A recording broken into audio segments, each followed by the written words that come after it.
They stumbled upon the lighthouse by accident. An eerie beacon that didn't exist on any map, jutting from the jagged cliffs like a skeletal finger pointing at a void. Mason and Elise had driven deeper into the night than they'd intended, the GPS insisting they'd reached their stop, yet all around them was darkness and the faint, ominous sound of waves crashing far below. Ahead, a narrow lane wound down toward the pitch-black sea, and at its end stood that silent tower, its windows cloaked in shadow and its metal door cracked open as if beckoning them toward something they were never meant to find. "Are we even on the right path?" Elise asked, her voice trembling in the sudden, salt-stung wind. Mason shrugged. "GPS says turn here.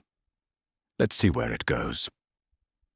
The road narrowed into a rutted dirt track, flanked by windswept pines, whose branches seemed to twist like gnarled fingers reaching for the asphalt.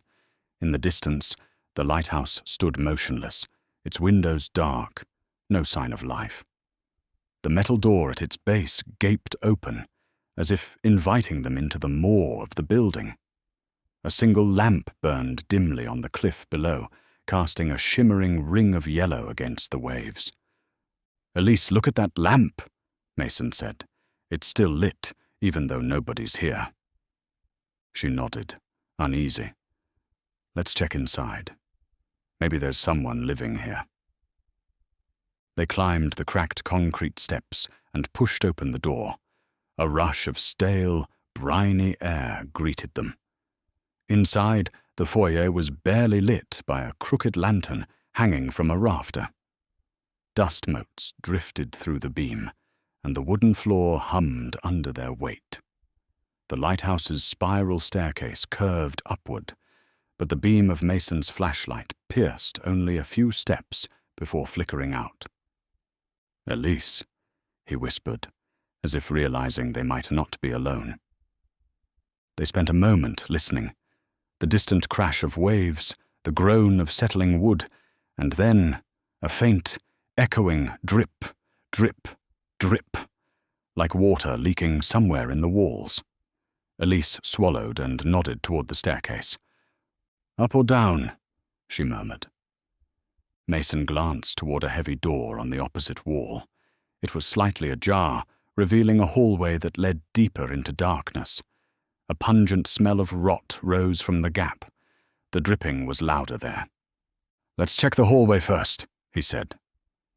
They stepped across the threshold. Mold-spotted wallpaper fell in long, curling strips. Peeling paint revealed rotted wood beneath. The drip echoed from down the hall. Mason moved forward, shining his light along the walls. In the beam, they saw faded photographs, stern men in oilskins, women in long skirts, and children whose eyes gleamed oddly in the dim reflection. All were gathered around a lighthouse, though the building in the pictures looked slightly different, collapsed in places, nearly sinking into the cliff. "Elise, look at this," Mason said, pointing to a photograph. "This place, it's been abandoned for decades." She leaned in. The date scrawled in fading ink read 1923.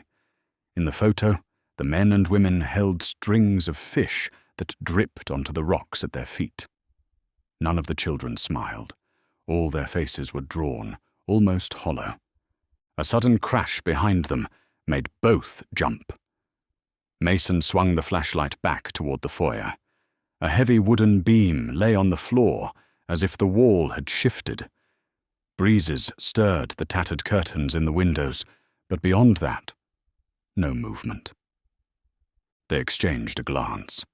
Without speaking, they retraced their steps and pushed open the door, leading back to the foyer. Shavings of wood lay near the staircase, as if someone, or something, had pried at the banisters from above. They both felt a chill, as though the house itself was watching. "Elise, I'm not sure we should stay," Mason said, voice tight. She nodded, but her curiosity was stronger than her fear. "Let's go up. See what's at the top." At the bottom of the spiral staircase, the boards creaked under their boots. Each step seemed carved from a single, monstrous piece of driftwood. The dripping sound grew louder. Elise's flashlight flickered again as she climbed, and she nearly tripped over a rusted bucket that lay at the landing. At the top, they emerged into a cramped room. A single window faced the sea, shattered glass lying in a web of cracks. Bloodstains matted the wooden floor around a battered oil lamp. The lamp's flame danced, though the wind should have snuffed it out. Mason leaned closer and touched the metal. It was hot, freshly burning. "How is this still lit?" he whispered, dread lacing his words. Behind them, the door slammed shut with a thunderous bang. Mason yanked at the doorknob. It didn't budge. "Elise?" She shushed him, turning her light toward the far corner of the room. There, a figure crouched, a child in a tattered sailor's suit, face buried in its knees. Its shoeless feet were caked with salt and mud. The dripping followed from the opposite corner, where a dark stain seeped into the wood. "Elise, stay back," Mason hissed, but she advanced slowly. The child didn't move. Its ragged hair obscured its face. "Hello?" Elise said softly. "Are you okay?" The child raised its head slowly. Its eyes were empty sockets, dripping thick, black tears that sizzled when they hit the lamp's flame. A putrid sound escaped its throat, a gurgling whisper that made Elise's stomach twist. Mason lunged forward and yanked Elise back. "We need to leave!" They dashed for the staircase, but the stairs weren't there. Only a yawning hole in the floor, splintered edges leading straight down into pitch black.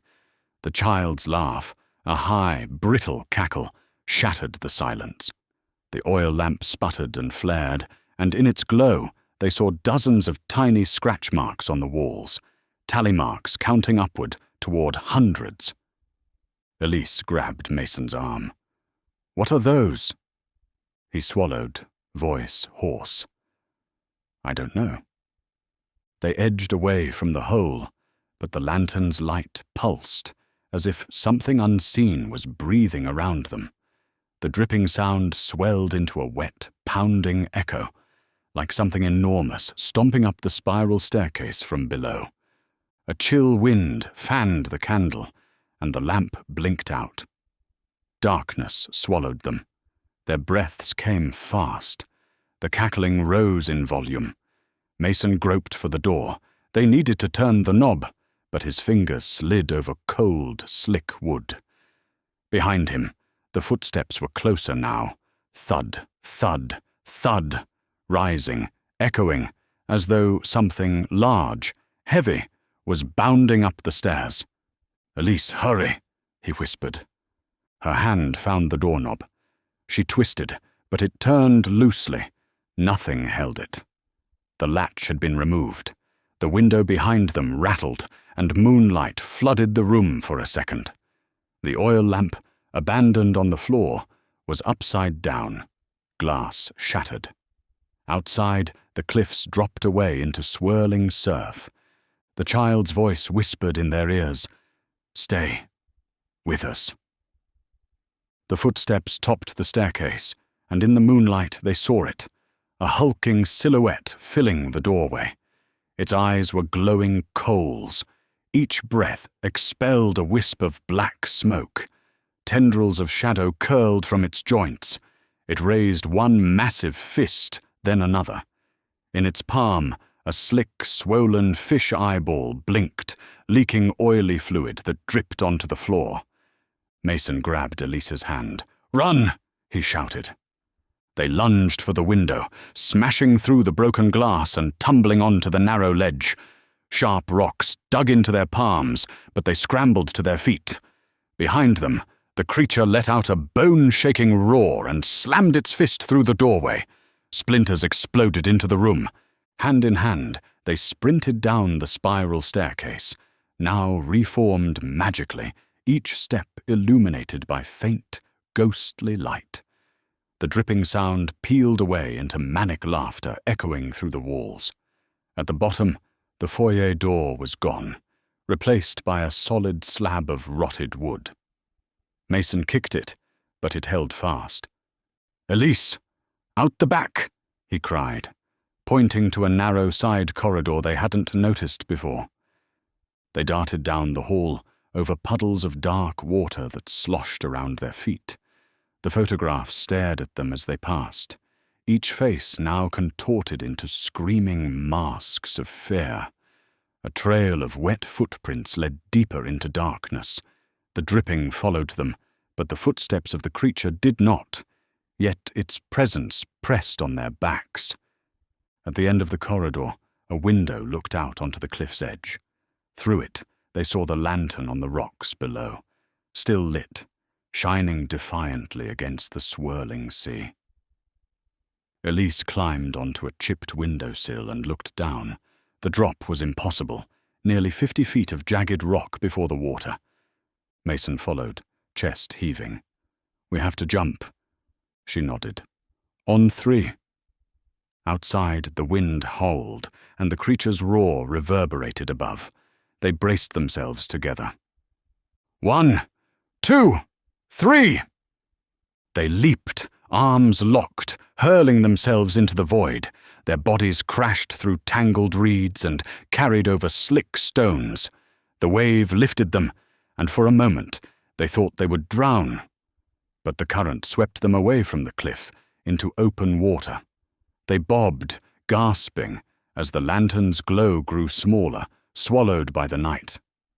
When dawn cracked an orange line on the horizon, they washed up on a distant beach. Their clothes were torn, and bruises bloomed on their arms and legs. But they were alive. Behind them, the lighthouse stood on its lonely cliff, silent and dark. No lantern burned, no footprints marred the sand. Elise leaned her head on Mason's shoulder. "We survived."